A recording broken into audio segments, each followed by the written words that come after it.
What's going on, everybody? Will here, back for another video, and I want to say welcome to 2021.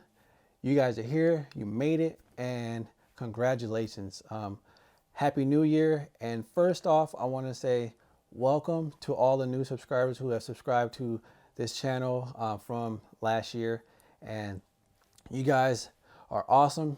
You mean a lot to me, and thank you for subscribing because last year, I want to be honest, I was battling some personal issues, and I was just not feeling putting out videos like that last year. So this is a new year. I'm still battling these personal issues, but it's going to be a better year this year, and I just know it. So, and another way to help with that is I want questions from you guys. Put in the comments below.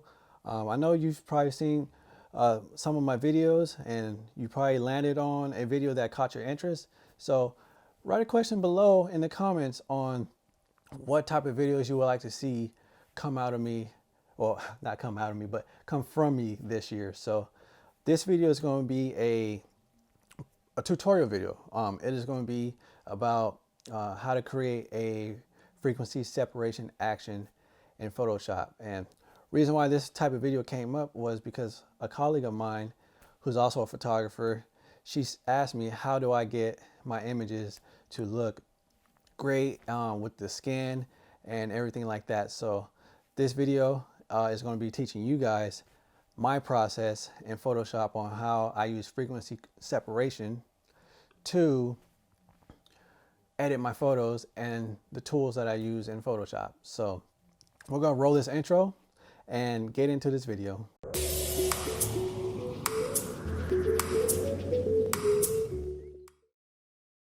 Let's jump into this creating a frequency separation action.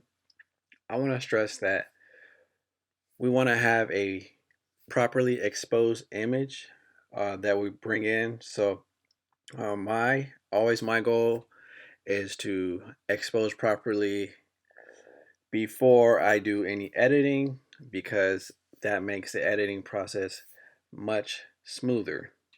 So when going into Photoshop, you have two options. You can either, if you're working in Lightroom, you can, while you're working on the raw processing in Lightroom, you could do Control E or Command E if you have a Mac, and that will pretty much push the image from Lightroom into Photoshop. So that's the shortcut. So it's going to be Command E or Control E, and that'll push it to Photoshop.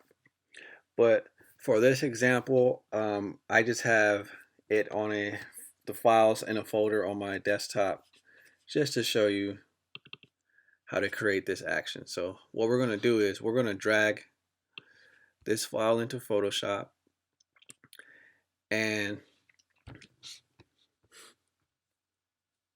we're going to open it. So I didn't go through Lightroom, so I would have did all my raw processing in Lightroom or Capture One.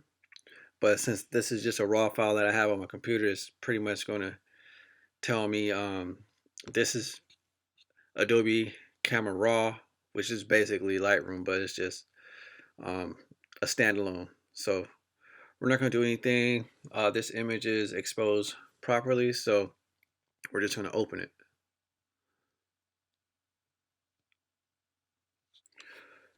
So when we bring this file into Photoshop, what we want to do is we want to analyze the file first. I want to see what areas I want to clean up. You can clean up in Lightroom, or Capture One, but to me it's like not as precise as when you do it in Photoshop. So that's why I always do my cleaning up in Photoshop. I do my basic adjustments in Lightroom or Capture One. Majority of the time I'm using Capture One. But for this, we're gonna zoom in and just analyze areas that we want to clean up. I'm just looking at the image right now, looking for any imperfections, things that can be fixed. So I have an idea of what I want to do. So what I'm going to do is I'm going to create first. Let me just make this full screen for you guys.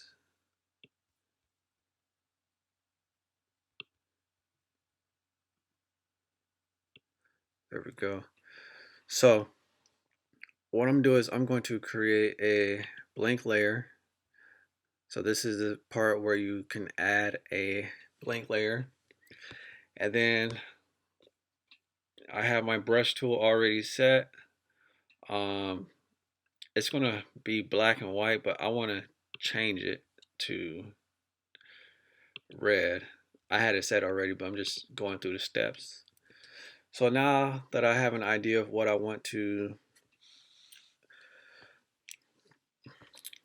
clean up on this image, I'm just going to just show you guys what I'm going to clean up. So looking at it right now, I'm saying I want to clean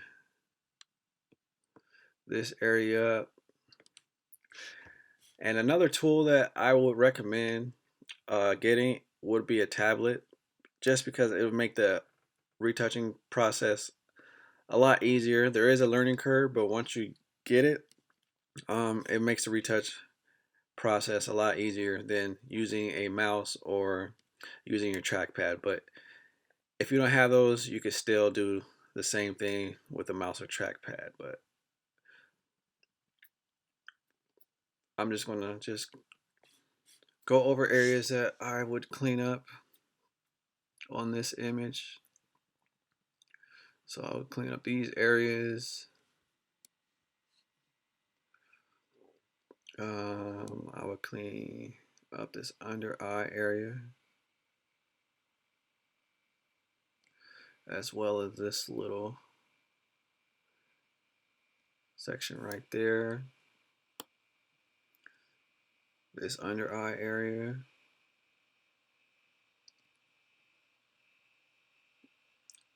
this little area right there. We have a couple spots right here, that one, that one, that one. So yeah, I'm just going through the image and just looking for either some blotchiness or something that would pretty much make it look out of place, because we want the image to look as smooth as possible, possibly even flawless, for when we create this action. So these are the major areas of cleaning up. So we're just gonna clean that up. Let's see.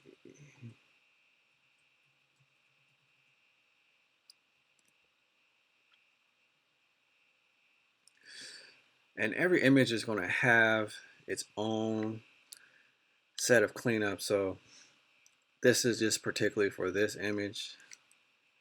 Let's see. We could work on this area a little later in the process. But yeah, this is going to be the cleanup right here. So all these areas. So I'm going to turn that off. I'm going to go back onto the background layer, duplicate it, Command J. And the reason why we're duplicating the background layer is because since we're going to be making adjustments on this layer, if we mess up, we can always go back here and duplicate it. So this is going to be our cleanup layer. So I'm just going to just call this cleanup for right now. So that's going to be a cleanup layer. So now I'm going to go over the tools that we will be using to clean up. So the tools that we'll use to clean up is This one is the spot healing brush. This one is a healing brush. This one is the clone stamp. And this one is the patch tool. So they're all used to clean up, and it's pretty much your preference to which one you want to use. If one doesn't work for you, you could try another one, and you could just go back and forth. I'm always going back and forth between these tools, but these are the main tools that I use for cleaning up an image. My always go-to would be the spot healing brush because it's the simplest one to use. So we're going to turn back on this, and we're going to be going back and forth with what we're cleaning up. So I'm going to start right here, just like so. So we're getting that smile line down. And then I didn't select this area, but right now I'm just cleaning that up. And what this is doing, it is going over the image, the part that we select, and it's just sampling from another area of the image that's in the close proximity of it, and it is removing it. So that's that. We're going to go over here to this other smile line, and you could go over, more than once. These are just little micro adjustments.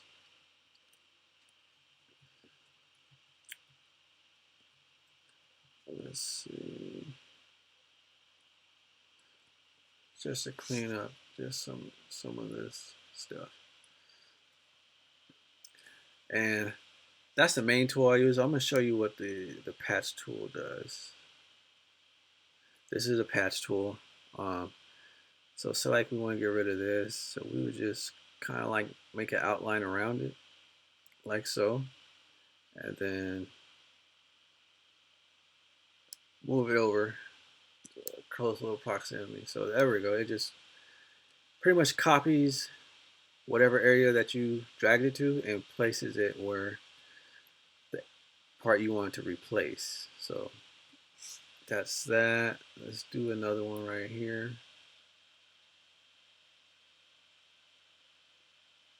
And then just like that. Let's go with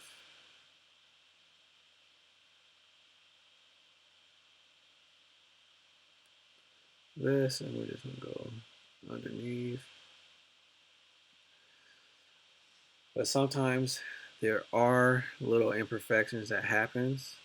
So like this, for me, I can see that when I brought it down here, it kind of didn't do it exactly the way I want. So I'm just going to do a shortcut called Command Z, and then Command Z, and then just go back. So what you can do with this part is the healing brush tool, because this one is a little less forgiving. So I'm going to bring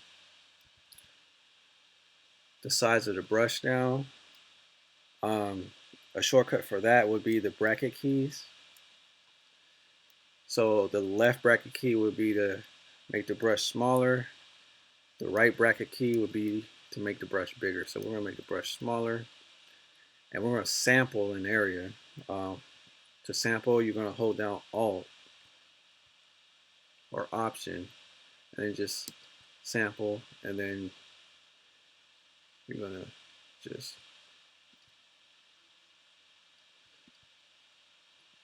get rid of the area. So we're going to go Alt right here, and then you're just going to paint over that line.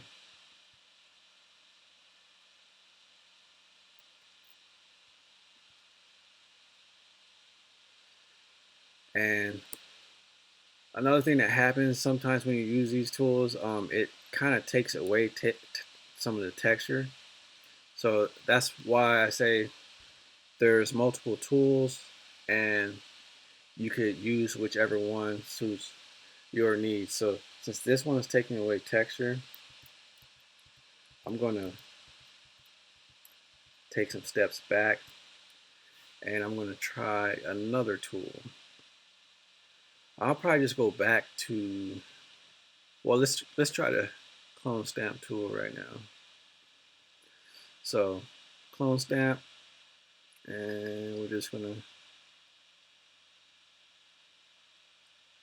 do that, and as you can see, it's still retaining the texture of the area because there's texture from where we are sampling from.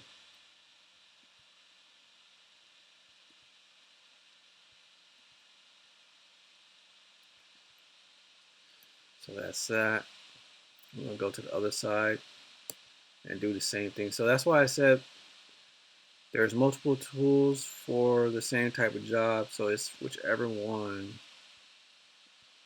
helps you best. So what you're going to do is when you're using the clone stamp, you're going to keep sampling and just painting over.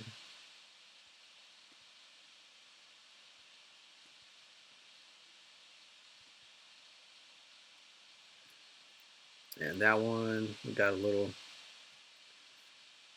bit of some slightly different shading in there. So what we can do is get the healing brush and just blend that in just a little bit. There we go. And that looks good. Let me get this. Now we're going to turn this on. Alright, so I forgot this area right here, so we're going to go back to the spot healing and just clean that up right there. Clean this up right here.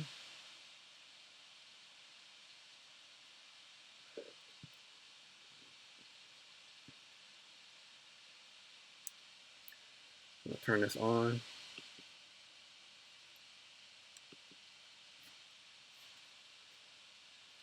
Skip that little spot right there.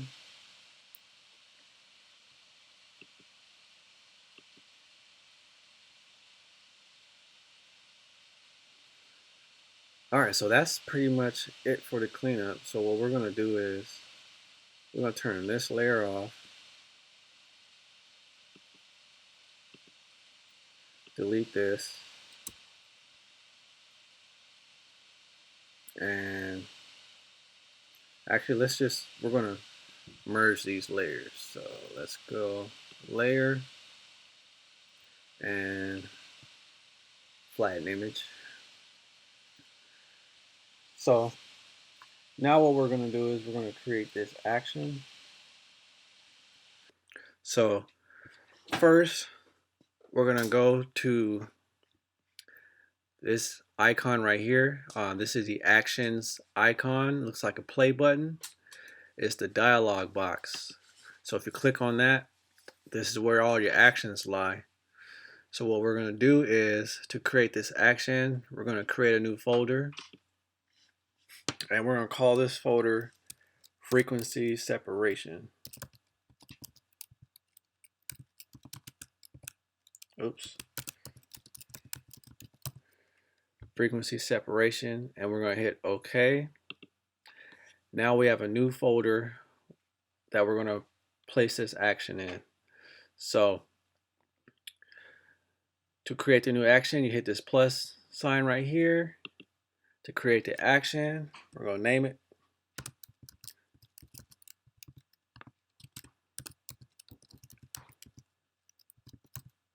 Frequency separation, and hit record. So now that this is recording, you see the red record button right here. What it's going to do is it's going to record all the steps that we use to create this action. So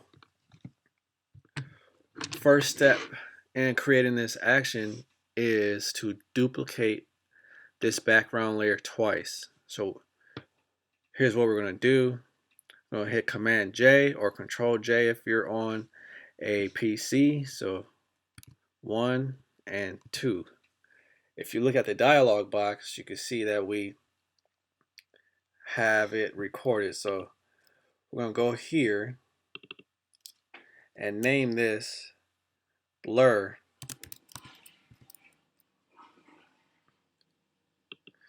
And then we're going to go to the other layer on top, name this texture. So now we have the blur and texture layer. So this whole action is what it's going to do is it's going to separate these two.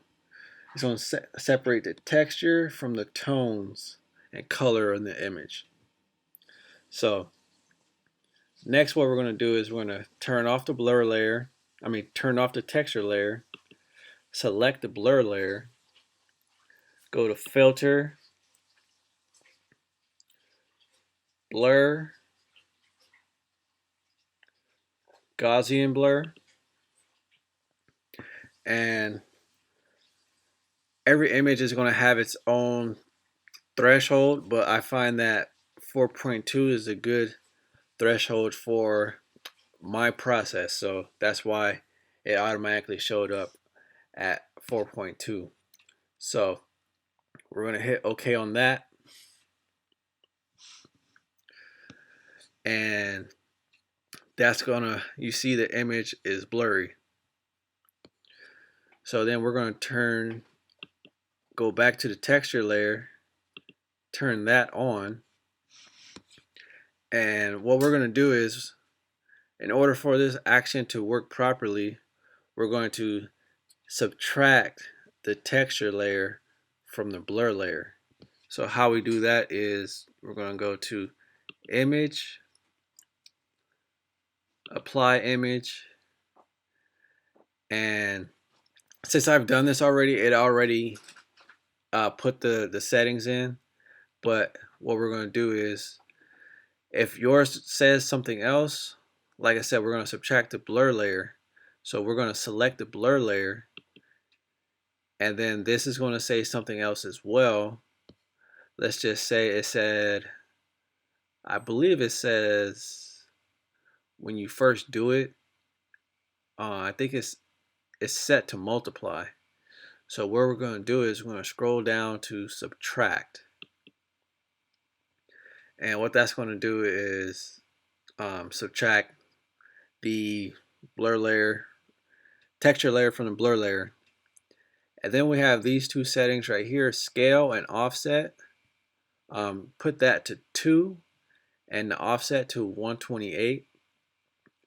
And don't know why that is so, but that's just whatever formula that Photoshop has. Don't touch the opacity. We'll keep that at 100, and then we're gonna hit OK. So now that that's done, we have this gray screen, and you're probably like, oh man, you messed up the image, but no, you didn't.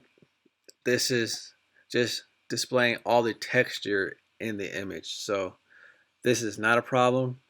And you wanted to show, if you wanted to show regular, we're going to change the blend mode to that, to linear light, and that brings the color back. It doesn't do anything to the blur layer, it's just bringing it back visible to the image process.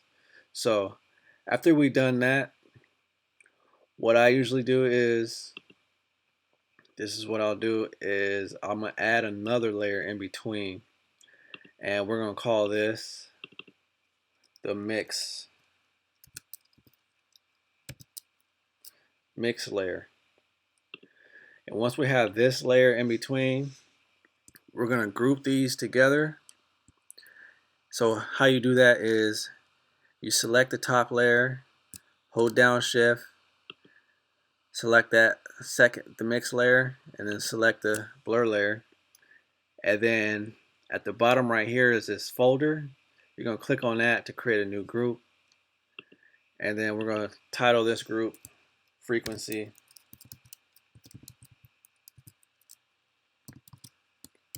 separation.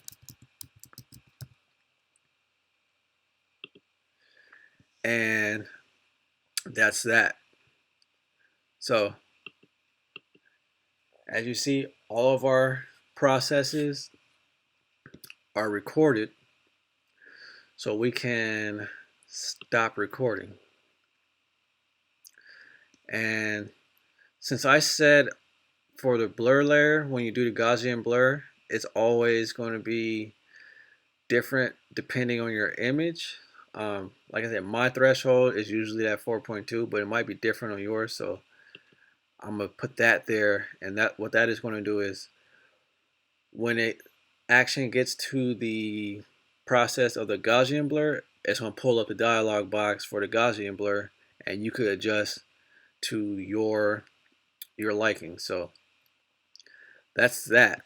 And now what we're going to do is we're going to test the action to see if it works. So how we do that is we're going to just delete this layer, and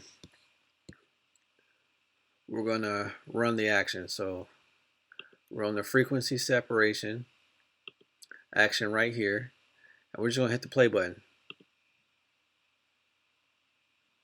And it's doing its job. You're going to say okay if that's the proper threshold you want. Hit OK, and it's done. So now you see all the steps that we just did is showing up in the folder right here. So this is what we just created for the action, and that's how you run the action. So now we're going to get to the good part, which is editing the photo using the action we just created. So what we're going to do is we're going to go on the blur layer, turn the texture layer off, and we're just working on the blur layer. So for this step, we're going to go to this tool right here, which is called the Lasso Tool right here. And this just gives you a brief description on what you can do with it. Is make a selection around a particular area. So we're going to select that. We're going to pretty much just blur it more. Just remember, we kept the texture is on a different layer. So what I usually do is I just do these areas like so.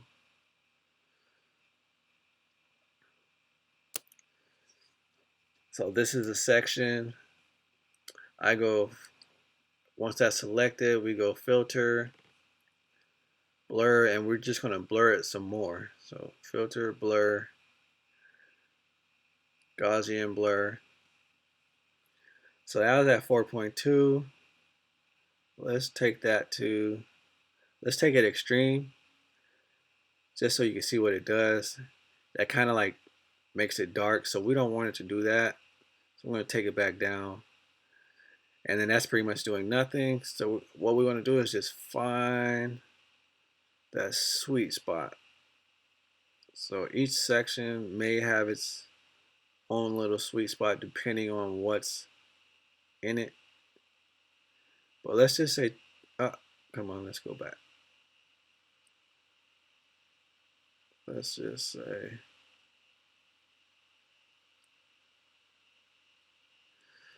let's go 12 for that. Hit OK. And then let's turn on the texture layer. And as you can see, that was kind of too much. So to go back, you hit Command Z. And then let's just hit Command Z again. And then hit Command Z again to go back to where we were at. So go back to blur, Gaussian blur.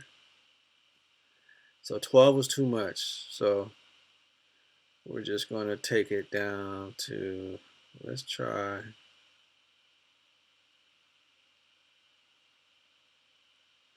5.4. Turn that on. Okay, so that's better. So 5.4 is about where that section would be. And then we just go through this for pretty much the major sections of the face. So you want to just keep going. Just to make this process faster, I'm just going to make it the same. So I'm just going to, that's going to pretty much use the same last filter that you use for the blur. And we are just going to just go over each of these sections, filter, blur,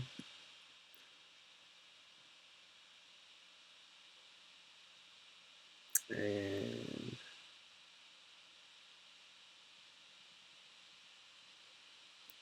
I'm just going to keep making these selections.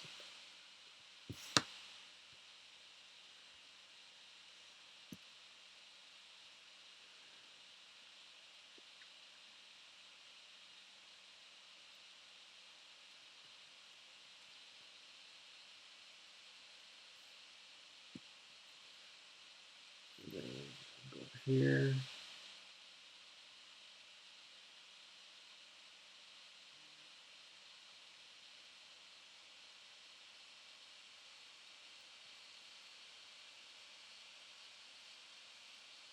Gaussian blur. So to check it,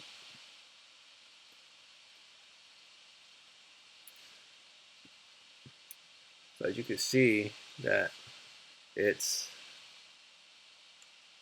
blurring the tones and blending things in. But I have another step that I would do.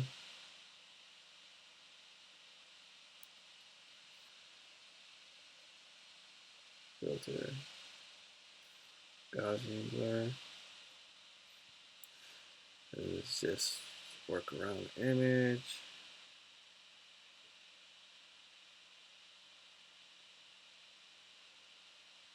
We're going to go around.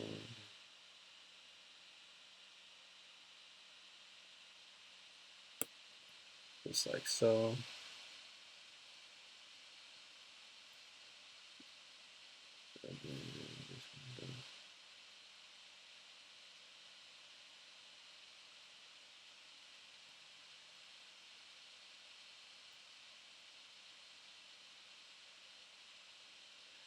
And oh yeah, so when you're selecting a new section, all you gotta do is just tap that new area and the create the new selection. So we have that. Let me just get this nose area.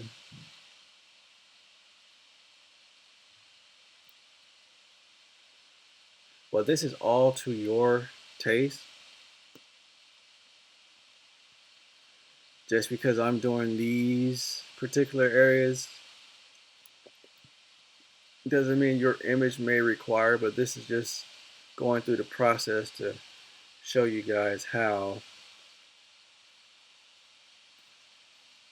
it works. So we're gonna do this.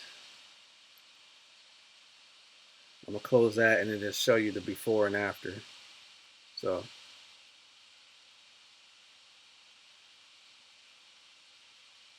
So as you can see, it's not too much of a difference, but we still have one more step to do. So that's where this layer comes in. This is an extra step that I added. And what this does is it helps mix the tones and blend them, makes them blend in the transitions a lot better. So this, select the mix layer and go to your brush tool and select the mixer brush.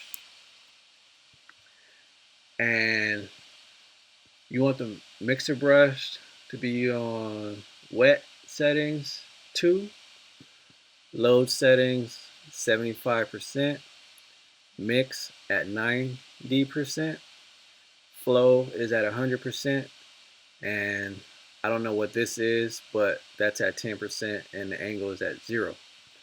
So just like as if you were working on the blur layer, you're going to work on this layer. So we're going to turn off the texture, and you can make this brush bigger and then just mix and blend in areas. So like, see how like there's transitions right here. So we were just blending these in, and I'm using the brackets to size up and down the brush size. So when you get to a smaller area like this, you just want to size down. You know, just, it's basically like you're painting on the face, because that's what the mixer layer does. It's kind of like turns your image into a mushy canvas, and you just paint in where you want to mix the transitions. So there's like transitions right here, and then this right here is shadow.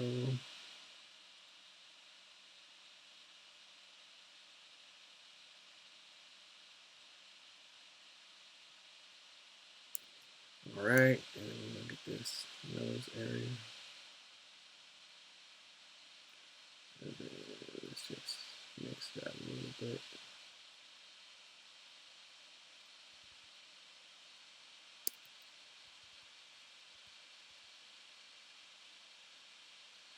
And you just painting in and blending. So now, when you look at the image, it's looking a lot better.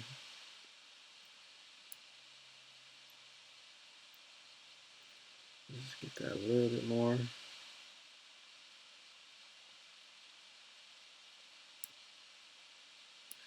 And try to like just keep the tones, and say like this light area and this dark area, just don't really go like this way. Just kind of like try to just make it where, cover the transitional areas. So like right here, transitional areas. We'll blend that in a little bit more. You know, try to keep the tones together.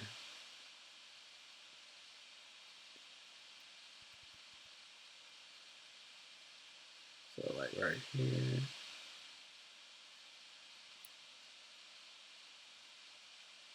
So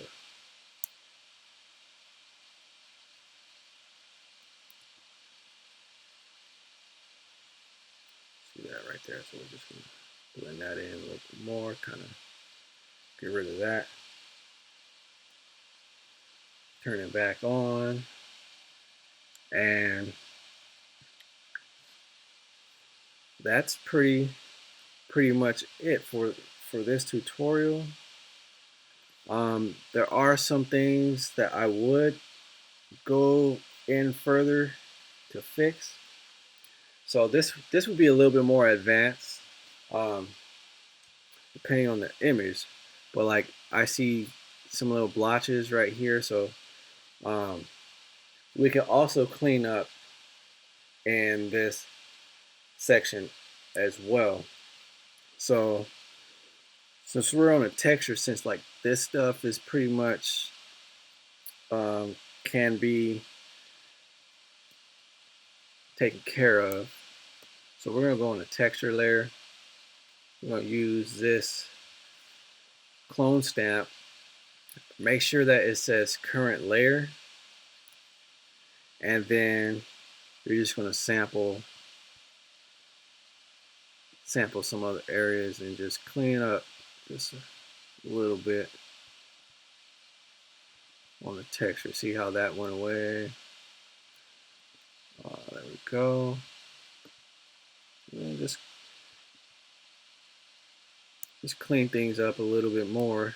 Get a little bit more precise with the cleanup. And this is not doing nothing to the tones underneath. This is just cleaning up texture. So that's that. So we went from this to this.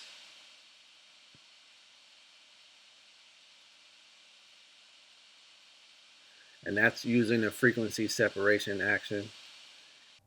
So yeah, that's how you create a frequency separation action in Photoshop and the tools that I use to edit my photos. So if you found this helpful, please comment below. If you like this video, please hit that thumbs up button and share it with a friend if you feel that it'll help them out as well. So welcome to 2021 again, and we will see you on the next video. Peace.